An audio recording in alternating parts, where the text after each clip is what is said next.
sejak saya SD itu misalkan dapat achievement pas Bapak menjabat sebagai gubernur. Itu selalu ada yang mengkonekkan ke Bapak. Oh, ini karena anaknya siapa. Jadi orang tua tidak bukain jalan buat kamu.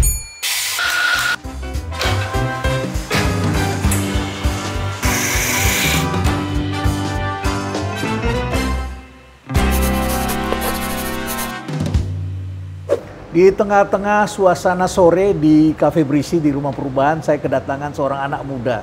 Senang sekali karena ini tetangga saya. Dulu pernah tinggal di dekat-dekat sini, ya, di daerah Cibubur ya? Iya, di Cibubur. Cibubur ya, dulu kota wisata atau di mana? Kota wisata ya. Saya dulu suka main ke situ. Oh iya, bro. Ya. Dan cocok sekali ketika datang sini dia bilang ini alam banget Om katanya ya, banyak pohon dan sebagainya. Karena namanya juga alam. Dan suka naik gunung. Suka. Tapi jarang, bro. Tapi mencintai alam. Iya, bro. Cerita sedikit tuh masa kecilmu, hidup sendirian, anak tunggal. Iya, mungkin kalau dari teman-teman ya, Prof, lihat anak tunggal, terus bapak ibu sibuk, itu kesepian gitu ya. Ya emang sedikit banyak iya, Prof. Ya. Tapi saya tuh dekat sama sepupu-sepupu, Prof. Oh, dekat sama sepupu-sepupu. Iya, sangat dekat. Jadi extended family-nya tuh dekat gitu. Jadi nggak ngerasa kesepian. Selalu berada di dekat-dekat rumah mereka? Enggak sih, kalau waktu saya di Jakarta enggak. Cuman setiap liburan, saya pasti pulang kampung, Bro. Di Purbalingga? Di Purbalingga, Bro. Kampungnya Purbalingga? Iya, tempatnya ibu. Bukan Karanganyar? Itu bapak. Oh, itu bapak? Iya, saya lebih sering ke tempatnya ibu, soalnya saya dulu 3,5 tahun awal masa hidup saya, itu di tempatnya ibu, di Purbalingga. Biasanya kan anak tunggal manja lah. Oh, hah? Ya beda-beda, Prof lah. Beda-beda? Ya, saya juga manja, Prof. Manja juga? Iya, terus diketekin sama ibu. Oh, sama ibu. Ibumu bekerja dari dulu? Iya, Prof. Dari sebelum saya lahir, Prof. Dulu sebelum saya lahir tuh jadi wartawan dulu kan di Solo Post. Oh, di Solo Post? Iya, 3 tahun, Prof. Habis itu karena wartawan kan kerjaannya on call kan ya, Prof. Ya. Bisa malam, bisa kapan. Betul. Terus akhirnya mau nikah sama bapak, mikir resign jadi ASN. Jadi ASN iya, di Purbalingga itu? Di Purbalingga dulu. Habis itu ada saya lahir 2001. Terus habis itu 3,5 tahun di Purbalingga. Terus akhirnya bapak jabat jadi dewan. Jakarta, akhirnya kita pindah ke Jakarta. Oh, kalian pindah ke Jakarta di kota wisata itu? Di rumah dinas dulu, Prof. Di rumah dinas Kalibata? Kalibata ya? Kalibata, terus Kalibata direnovasi. Ya. Kita pindah ke Cibubur. 3-4 tahun, balik lagi Kalibata. Alam, belum lama ini saya membaca berita tentang Alam yang menangani e-sport. Oh iya, Bro. E-sport. Kamu ini atlet e-sport atau apa sebetulnya? Saya sekarang banyak fokus di industri sama asosiasi, Prof, kalau buat e-sports. Saya develop satu tim e-sports, main di game PUBG Mobile namanya. Terus ya alhamdulillah baru 9 bulanan lah, Prof. Baru 9 bulan running. Terus alhamdulillah kita bisa masuk ke Liga Utama. Liga Utama? Iya, namanya PMPL. Itu anak-anak Jakarta? Seluruh Indonesia. Seluruh Indonesia? Ya. Cuman emang harus bertempat tinggal di Jakarta, jadi kalau peraturan dari asosiasi maupun publisher itu ada gaming house, Prof. Oh, ada gaming house-nya? Ada gaming house di Jakarta. Di Jakarta? Jadi kalau misalkan Liga emang saya kirim anak-anak ke Jakarta. Terus dinamika segala macam berkembang, alhamdulillah kemarin bisa mengirim 2 player kita ke SEA Games sama Asian Games, Bro.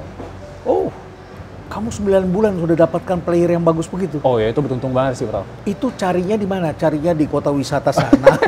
Kan udah 10 tahun yang lalu, atau dari mana nyarinya ini? Kebetulan dari Jawa Tengah semua, Prof. Oh, Jawa Tengah. Karena waktu itu kamu domisili di sana. Betul, karena saya di ISI dan IESPA, Prof. Jadi ketua harian untuk regional Jawa Tengah. Itu menemani kontingen Jawa Tengah ke Fornas, Festival Olahraga Rekreasi Nasional, tahun 2022 di Palembang.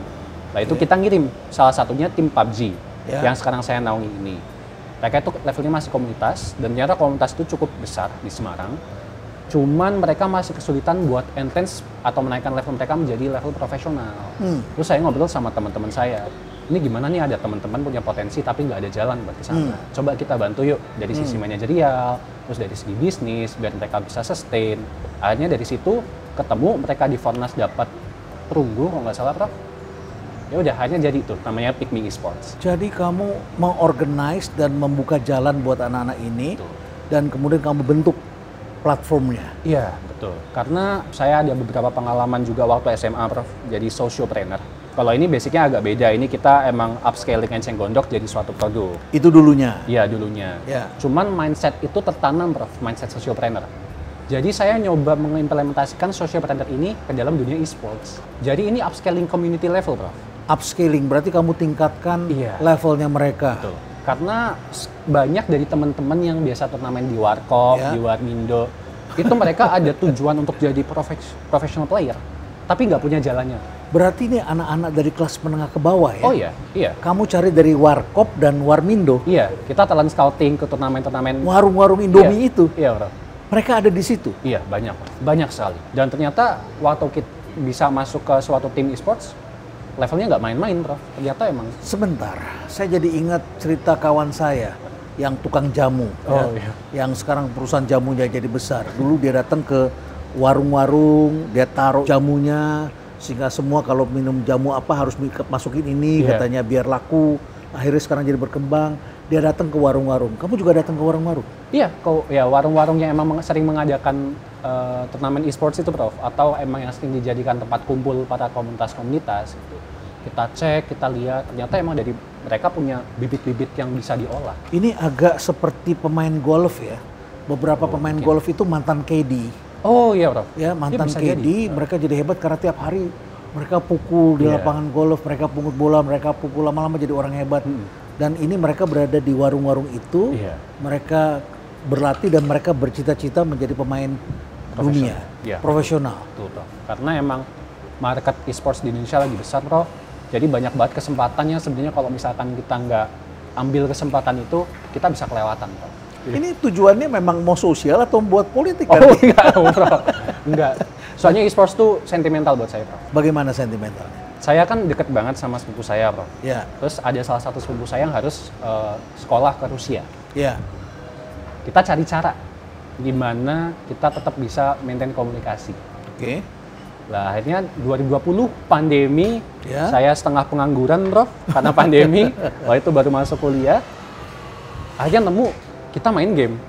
Nah, jadi itu benar-benar sentimental buat saya karena itu bisa menjaga komunikasi saya sama sepupu saya yang paling dekat ini, Prof. Dari situ akhirnya saya main turnamen, saya sempat jadi semi pro lah, Prof lah. Wakilin fakultas, wakilin jurusan di kampus, gitu-gitu main. Emang ada pikiran, Prof, bisa nggak ya saya jadi player profesional gitu. Tapi ternyata levelnya nggak sampai. Akhirnya saya dedikasikan tujuan saya yang tidak bisa saya capai sendiri ini buat tujuan kita meraih tujuan bersama-sama. Menggunakan orang lain supaya dia bisa berkembang. Betul. Yang bakat-bakat ini. Apa impact-nya dengan masuk ke Liga Utama? Pertama dari segi sponsorship, Prof. Ya. Dari revenue itu alhamdulillah karena kita bisa masuk Liga Utama, exposure semakin besar, banyak mata yang memandang. Ya. Jadi kita banyak support dari para audiens juga, terus dari fanbase, sama dari teman-teman sponsor, Prof.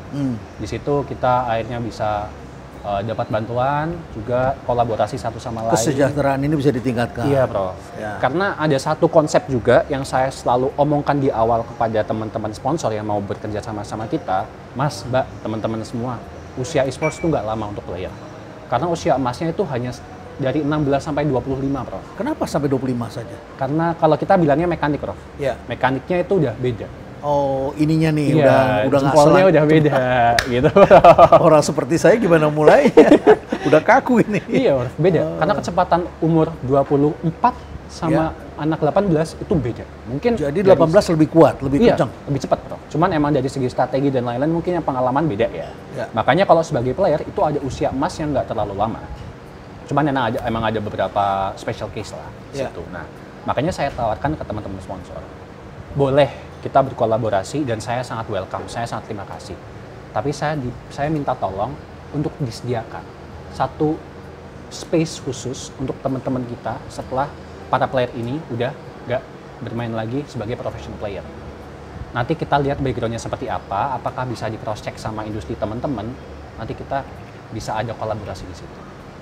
Saya ingin menjaga juga karir-karir para player-player yang bernaungin di Pikmi ini. Supaya mereka tidak hilang ya. Betul, pada usia begitu mereka bisa mendapatkan rewardnya, mereka bisa mendapatkan kehidupannya. Iya, Bro. Dan ada achievement yang mereka bisa dapat. Betul. Karena sedikit banyak player e-sports ini juga mirip kayak atlet, Prof. Banyak menyisihkan waktu pendidikannya untuk emang berkompetisi. Jadi akan sulit disandingkan dengan teman-teman lain yang menempuh pendidikan normal. Berarti mereka kuliahnya belakangan, sambil-sambil? Iya, sering on off kalau misalkan lagi liga. Ya. Gitu. Ya. Itu jujur tugas paling susah dari sebuah tim. Kita maju ke sekolah, ini mau mewakili Indonesia, gitu, ke SEA Games, ya ada beberapa. Sehingga mereka tidak bisa menjadi juara kelas seperti yang lain, tetapi mereka menjadi juara dalam kehidupan ini. Betul, Prof. Itu. Oke. Alam, ini saya masih ingin menggali nih. Karena saya pernah mendirikan Sosentra, Social Entrepreneurship Team begitu ya. Saya dirikan karena saya Ketua Umum Asosiasi Kewirausahaan Indonesia. Jadi saya dulu mengumpulkan anak-anak muda yang mau jadi entrepreneur sosial. Karena saya kecewa melihat ada pendidikan-pendidikan kewirausahaan seringkali kemudian dibajak oleh para motivator yang mengajarkan cara cepat kaya. Aduh, saya sedih sekali karena banyak sekali kemudian yang jadi agak greedy dan kemudian juga ingin cepat kaya begitu ya, dan akhirnya kemudian kadang-kadang mereka menipu orang. Jadi saya khawatir. Jadi saya bilang saya mau kembangkan yang berikutnya, yaitu social entrepreneurship. Jadi saya senang sekali ketika Alam mengatakan bahwa pernah ikut dulu socialpreneur ya, socialpreneur ya, ikut itu. Itu belajar dari mana socialpreneur? Siapa triggernya? Itu suatu program, sebenarnya awalnya itu dari program kompetisi, Prof. Jadi ada semacam program inkubasi selama 1,5 tahun. Kita diminta untuk mendirikan suatu bisnis, lini bisnis yang bisa menyelesaikan suatu permasalahan sosial di lingkungan kita. Makanya waktu itu kita coba research, saya sama teman-teman SMA saya, Prof. Itu satu sekolah semua. Karena memang perwakilan sekolah, akhirnya kita menemukan research. Salah satu yang menarik adalah eceng gondok itu permasalahan dari zaman Belanda. Itu di Rawaseneng ya? Rawapening. Ya, di Rawapening, Prof. Itu permasalahan dari zaman Belanda dan sampai sekarang itu udah banyak kreasi tapi belum ada impact yang cukup signifikan. Padahal itu pemberian Tuhan ya, ada terus gak ada bisa-bisnya. Iya, betul, Prof. Pokoknya ada matahari, dia ada terus, begitu ya. Tapi itu jadi gulma, Prof. Jadi gulma? Iya, jadi gulma untuk ekosistemnya, jadi emang harus dibalancing. Iya. Perlu ada, tapi populasinya dikendalikan. Makanya itu kami discuss, brainstorm, akhirnya ketemu, mungkin bisa kali ya jadi kerajinan. Cuman kan kerajinan biasanya itu sifatnya dekoratif, Prof. Dan kita mau memberikan value lebih daripada itu hanya kerajinannya sifat dekoratif. Makanya dari situ muncullah footwear, alas kaki. Alas kaki dari eceng gondok, dan juga ada beberapa alat tulis ataupun binder, notebooks, itu dari eceng gondok, Prof. Nah, dari situ 1,5 tahun operasional berjalan, dapat resepsi yang sangat baik dari masyarakat, entah itu konsumen maupun dari produsen yang kita empower dari teman-teman lokal di Rawapening. Itu usia berapa kamu? 16-17 mungkin. Udah melakukan itu ke masyarakat? Iya, mencoba lah, Prof. Percaya mereka sama anak umur 17 tahun? Itu jujur awalnya susah, Prof. Karena masih, ya anak kecil gitu, Prof. Ya. Tapi karena intensitas dijaga, komunikasi juga dijaga, dan kita bisa membuktikan kalau misalkan ini berhasil, akhirnya lambat laun juga semakin berkembang, Prof. Bapakmu nggak tahu itu barangkali ya? Taunya karena itu kan kompetisinya berjenjang, Prof. Jadi regional di tingkat Jawa Tengah, terus ke nasional, terus akhirnya kita dapat kepercayaan buat mewakili Indonesia ke Manila, ke Asia Pasifik. Taunya pas sudah di nasional, gitu. Jadi aku mau ke Jakarta ya, gitu. Tapi sedikit banyak tahu sedikit ya mungkin ya, soalnya kan rumah saya jadi base camp, Prof. Jadi banyak itu lihat kesibukan. 20 orang tiba-tiba ke rumah ngapain gitu. Tanya-tanya, tapi ternyata serius dan semasif itu gerakannya itu ya waktu pas di Jakarta. Terus keterlibatan ayahmu apa sehingga kamu bisa ini jadi besar, dikasih modal, dikasih uang, dikasih jalan, dibikinin PT sama orang tua? Saya kalau untuk sifat yang kayak gini semuanya mandiri sih, Prof. Jadi orang tua tidak bukain jalan buat kamu? Enggak, paling sifatnya adalah konsultasi, Prof. Konsultasi? Iya, karena menurut saya kalau dari industri atau bisnis itu semua saya dalam tanda kutip banyak mentor, terus juga banyak buku, banyak sumber informasi yang saya bisa akses. Tapi yang saya seringkali mengalami masalah itu malah interpersonal relationship, Prof. Ya, jadi bagaimana menghandle suatu konflik ataupun ini termasuk tim sendiri ya, anak-anak tim sendiri ya? Iya, biasanya dari tim sendiri, Prof. Misalkan ada, kan ini anak-anak pintar semua, Prof. Jadi kan masing-masing ada ide. Egonya besar. Iya, gimana kita jadi memoderasi hal itu saya biasanya konsultasi. Jadi sifatnya malah antar manusia saya konsultasinya. Ini yang saya sering sebut sebagai calling. Ada orang biasanya yang dicari job itu cari uang. Tapi kalau orang kemudian sekolah tinggi, dia cari karir. Tapi kalau ingin menghasilkan perubahan, menghasilkan impact, namanya calling. Jadi kita mau sendiri, kita turun sendiri, bukan karena disuruh sama orang tua, bukan disuruh oleh guru, tapi kita kerjakan inisiatif sendiri dan kita terpanggil. Apa impactnya kemudian di Raw Seneng gitu? Yang Raw Opening, Bro. Raw Opening ya. Aduh, saya selalu menyebutnya Raw Seneng ya, karena pikirannya gembira terus. Iya. Kalau kita kemarin di sana pening semua orang. Kebalikan seneng dan pening ya. Oke.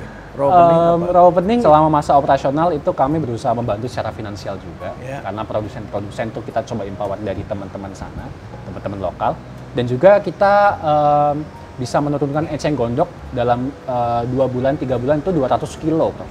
200 kilo? Ya, 3 bulan, itu setiap quarter ya.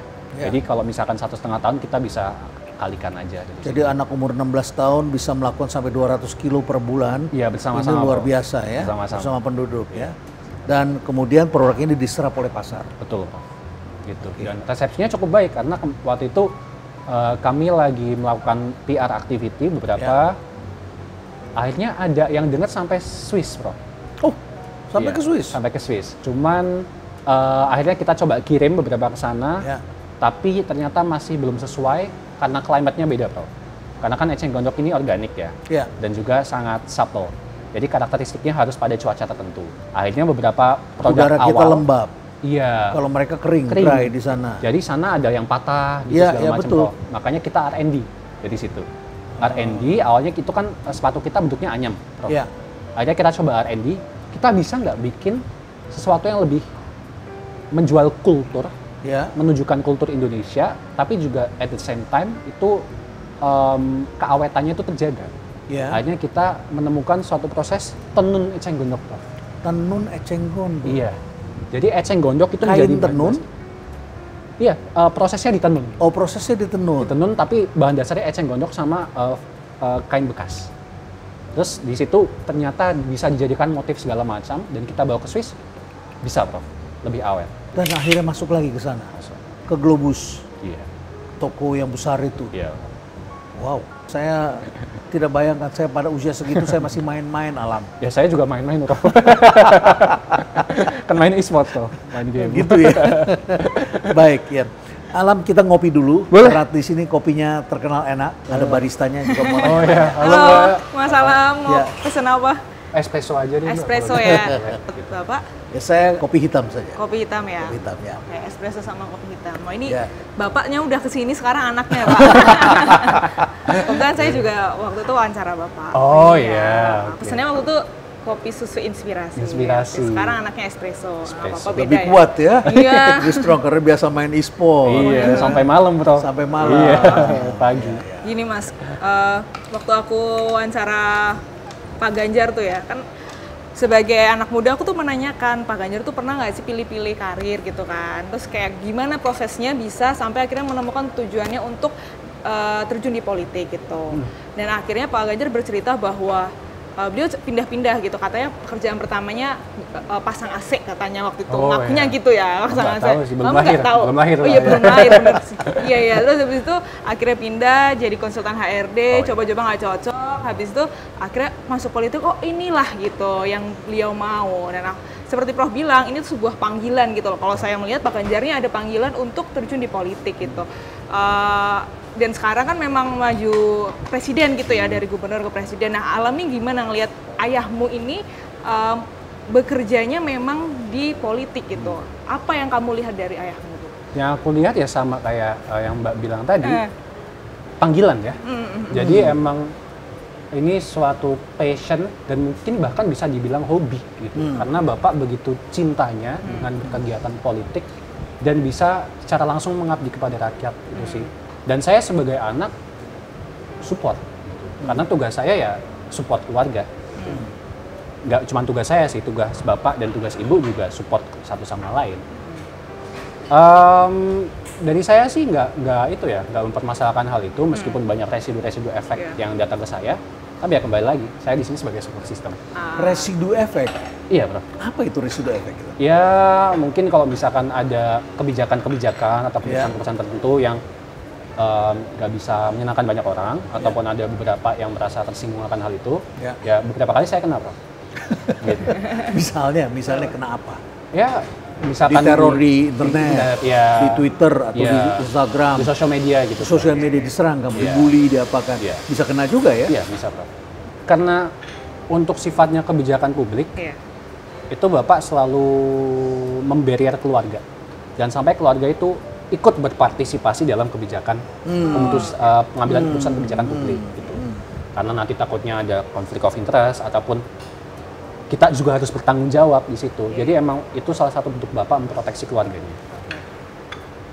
Kesadaran untuk tidak berbenturan kepentingan itu sudah ada. Kamu sejak kecil kamu sudah paham itu. Iya, Prof. Harus. Karena ya. Ini silakan Prof. Espressonya itu ya. Silakan diseruput dulu. Wah, ini kita sesuai dengan umur kayaknya nih. ukuran cangkirnya ini. Ini sentimen yang jualan berarti. Espresso begitu ya. Memang segini ya. Oke. Pasti kan kamu kena sentimen-sentimen gitu ya di sosial media gitu, dan banyak anak muda tuh kalau kena komen dikit mungkin jadinya insecure atau anxiety atau apalah. Apa yang kamu rasakan ketika itu? Yang selalu saya encourage ke teman-teman sih ya, Mbak sama Prof, emosi itu nggak apa-apa. Jadi it's okay to feel vulnerable, it's okay to feel insecure. Yang penting jangan sampai itu mengubah cara kita beraktivitas dalam sehari-hari, jangan sampai itu menjadi hambatan dan gangguan kita. Kalau yang selalu saya sampaikan juga ke teman-teman itu adalah karena semua ini adalah spektrumnya politik, politik itu harus ditanggapi dengan cara rasional juga. Dan rasional itu apa? Sentimen nggak boleh masuk ke situ. Jadi saya menanggapinya juga dengan hal-hal yang rasional. Hate comment itu apa? Hate comment itu aspirasi. Gitu loh. Hate comment itu aspirasi, itu bukan cemoohan, bukan apa. Itu suatu kekecewaan. Dan di saat kekecewaan itu datang dari teman-teman yang dulu itu membantu kita, mensupport kita, itu aspirasi yang sangat luar biasa sebenarnya. Itu bisa menjadi suatu kritik atau bahan evaluasi yang bisa jadi dasar kita untuk berkembang ke selanjutnya. Tapi juga bisa menyesatkan kan? Itu some point, Prof. Makanya dari proses penampungan aspirasi itu ada hal yang perlu dikerasi. Ada proses diskusi yang berjalan di situ. Ada proses seleksi juga yang di situ. Jadi kita bisa melihat ini mana yang sifatnya konstruktif, mana yang sifatnya destruktif. Tapi dalam pergaulan nih, ada nggak yang misalnya bisa bilang langsung, lu bapakmu nih lo, kenapa sih kayak gini? Karena aku punya temen juga nih ya, anaknya seorang pejabat juga, itu kadang-kadang, kenapa sih bapakmu kayak gini? Kamu juga gitu juga nggak mendapat respon-respon kayak gitu nggak dari teman-temanmu? Yang sifatnya nggak emosional ada, Mbak. Jadi emang sifatnya klarifikatif. Kenapa? Gitu, bukan yang kenapa gitu loh. Gitu. Sifatnya klarifikatif dan ya emang saya juga paham kenapa teman-teman tanyanya ke saya gitu. Karena kan saya juga anaknya kan, salah satu orang terdekatnya gitu. Ya juga saya mencoba memosisikan sebagai dua hal. Sebagai masyarakat dan sebagai anak gitu. Jadi saya selalu memberikan dalam tanda kutip dua approach itu kepada penanya. Saya bingung, kok kamu bisa ngomong tertata dengan baik, bisa menata emosi kamu, bisa menata conversation kamu bagus sekali kalau menurut saya sih. Soalnya nonton Inklik terus, Bro. Pinter banget jawabannya. Mas Alam, aku kan juga warga Jawa Tengah ya, ya dari Purwokerto gitu, ngapak juga nih. Pada baik. Iya pada baik lah, batirnya dewek lah ya. Prof nggak tahu. Biarin aja. Oke, jadi aku tuh memperhatikan kamu waktu SMA lah ya gitu. Anak SMA 3 Semarang loh, pasti pinter tuh kan. Masuk UGM teknik industri. Aku tahu teknik industri itu susah gitu, passing grade-nya tinggi gitu. Nah sekarang kan kamu juga jadi sorotan publik gitu. Apakah kamu ada beban nggak ya kalau misalnya, aduh ntar kayaknya kalau misalnya suatu saat ada lagi down atau tidak mendapatkan sesuatu yang kamu pengen atau merasa gagal gitu? Itu sebenarnya udah dari SD sih Mbak. Konsepsi kayak gitu ya, yang ada di saya tertanam itu dari SD. Karena sejak saya SD itu misalkan dapat achievement, apalagi pas Bapak menjabat sebagai gubernur, itu selalu ada yang mengkonekkan ke Bapak. Oh ini karena anaknya siapa. Berlawanannya juga. Jadi kalau misalkan saya gagal, itu juga kembali lagi dikonekkan ke Bapak. Loh masa anaknya ini nggak bisa. Lah makanya dari situ udah sempat ngobrol juga sama Bapak sama Ibu, simple. Yang bisa membahagiakan kamu adalah dirimu sendiri, gitu. Jadi tugas saya adalah saya perlu mencari suatu titik di mana saya bisa mendapat kebahagiaan itu. Dan ternyata yang saya temukan adalah journey, Mbak. Saya itu merasa puas secara absolut itu bukan pada hasilnya, tapi pada journey yang saya dapatkan saat berproses gitu.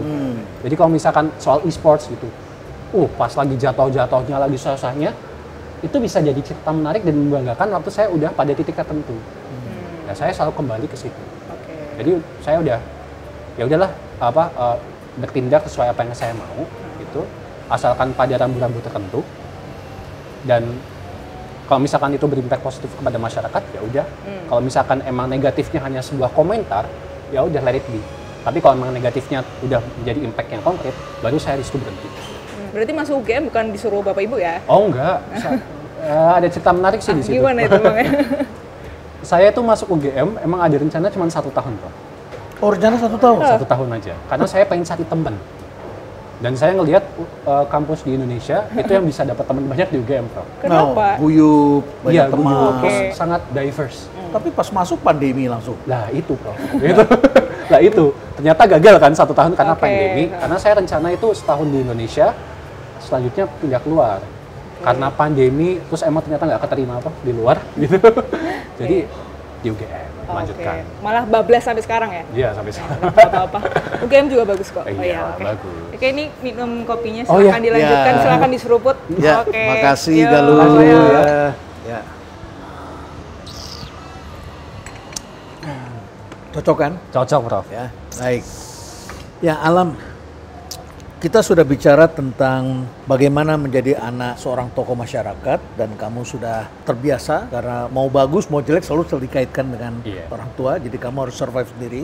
Kamu melihat ini adalah sebagai suatu journey.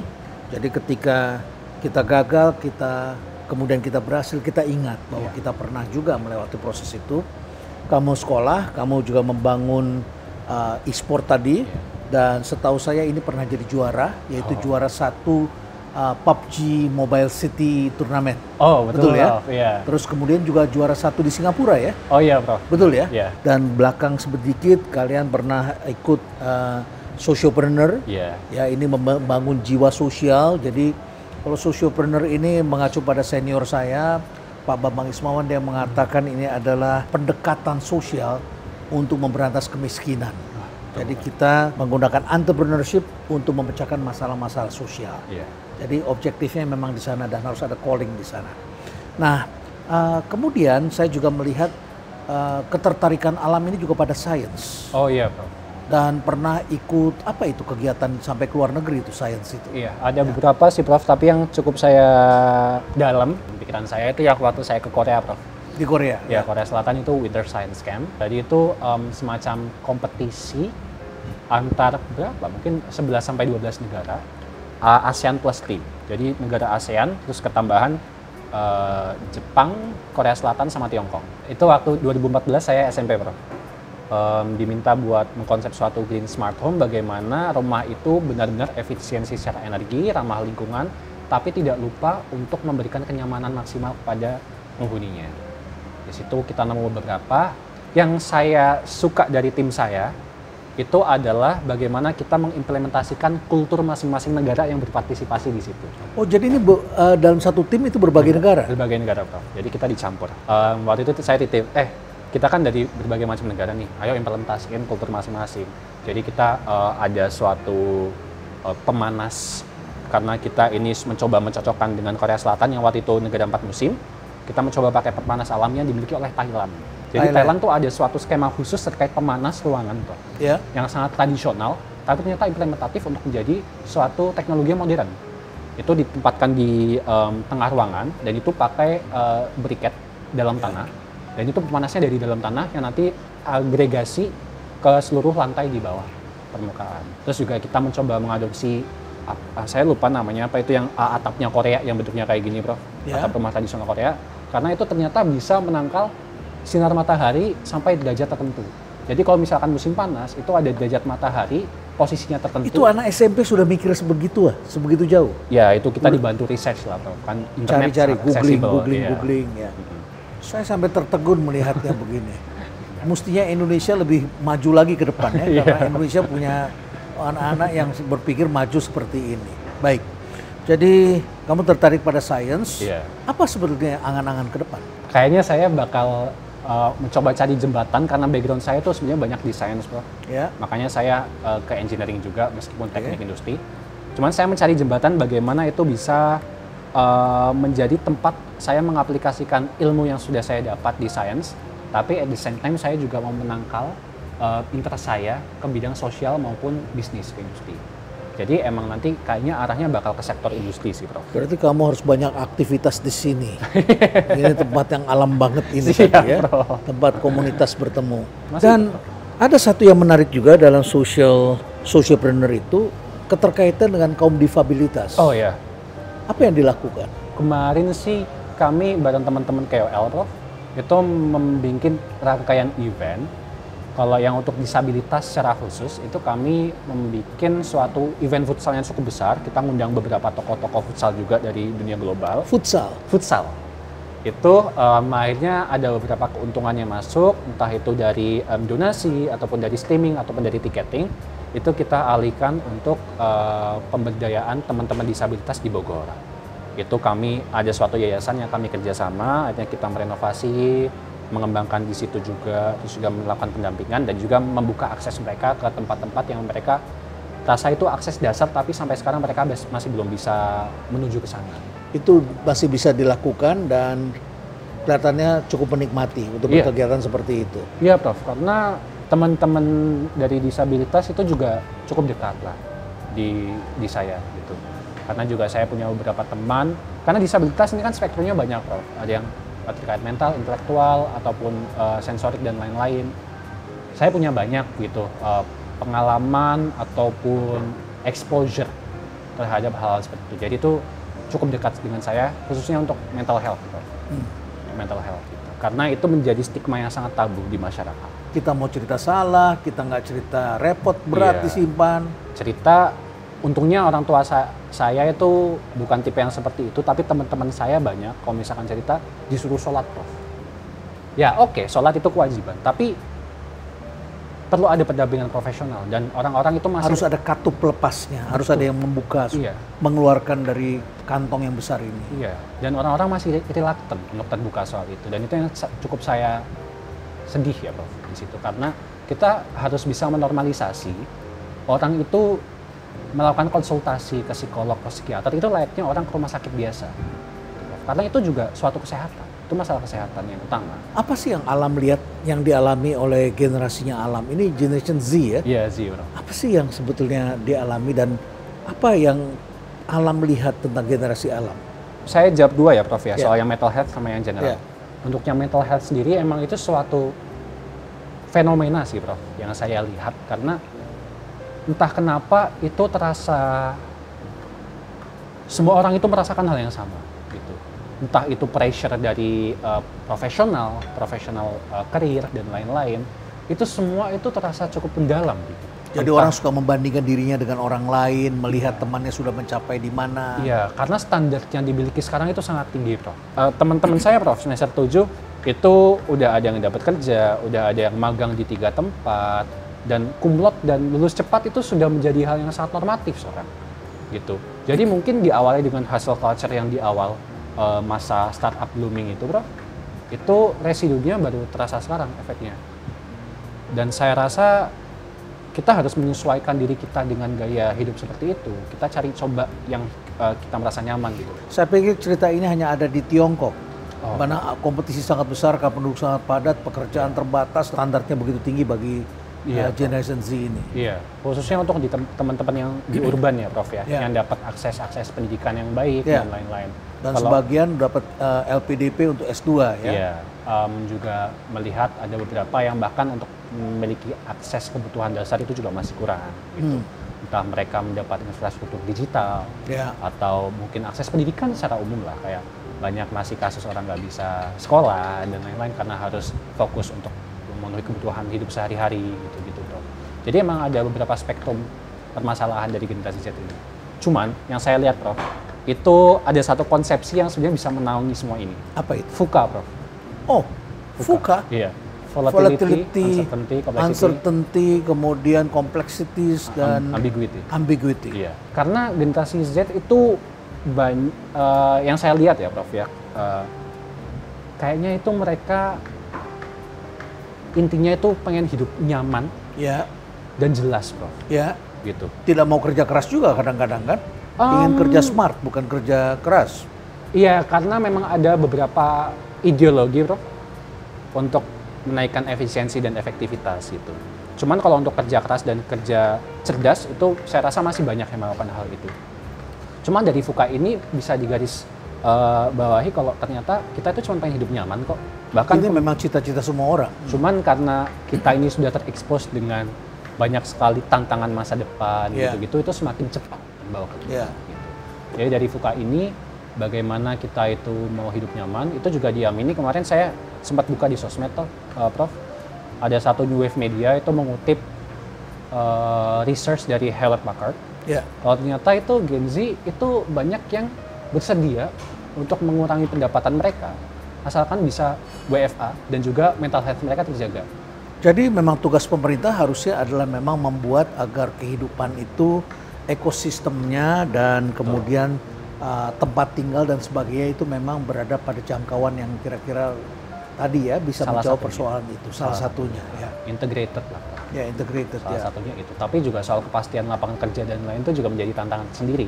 Ya. Sebetulnya apa sih yang diharapkan oleh anak-anak muda terkait dengan pilpres kita ke depan? Apa yang sebenarnya? Tadi lapangan pekerjaan. Ya, apa lagi yang lain? Kalau untuk seorang leader ya, Prof, ya, itu sebenarnya selain kita pengen hidup nyaman, itu kita pengen didengar. Pengen didengar? Iya. Kami itu di Generation Z yang saya lihat, saya juga masuk, itu kita pengen didengar. Aspirasi kita itu pengen ditampung dan dieksekusikan. Jadi aspiratif dan relevansi itu sangat penting, Prof. Seseorang yang bisa mewakili anak muda, terus juga bisa menampung aspirasi itu menjadi suatu program, itu sepertinya kami butuhkan, Prof. Karena Gen Z ini spektrumnya luas sekali, luas banget. Ada yang butuh ini, butuh ini, butuh ini, butuh ini, butuh ini. Dan ini semua harus ditampung, karena ini kebutuhan.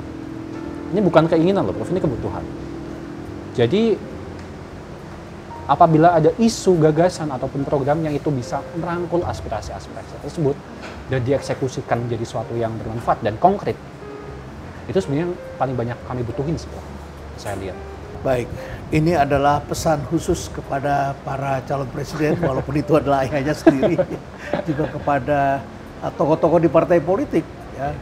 Dengarkanlah suara Generation Z yang hari ini kita nilai mereka menjadi swing voters, menjadi kelompok pemilih pertama yang jumlahnya sangat besar. Totalnya kalau tidak salah 107 juta, ya 50 sekian juta itu Generation Z dan 50 sekian juta adalah generasi di atasnya.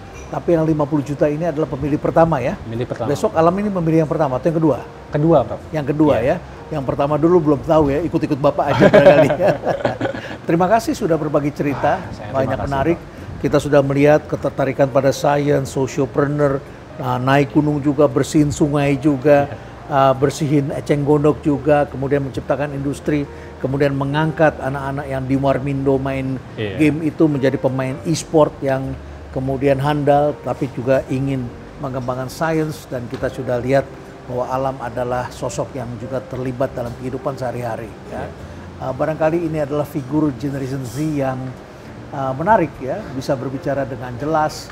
Berani loh berbicara dengan seorang profesor di sini, datang seperti ini dengan tenang. Saya tidak melihat ada sesuatu yang ragu-ragu, tapi bisa menyampaikan dengan sangat artikulatif. Melihat seperti ini, saya punya keyakinan yang baik tentang masa depan Indonesia. Mudah-mudahan anak-anak Indonesia yang lain juga bisa merasakan dan mendapatkan pendidikan dan juga kemampuan yang sama seperti yang dimiliki oleh Alam. Ya. Semoga. Tentu saja kita harapkan juga Alam sukses di kemudian hari. Terima kasih banyak. Stay relevant.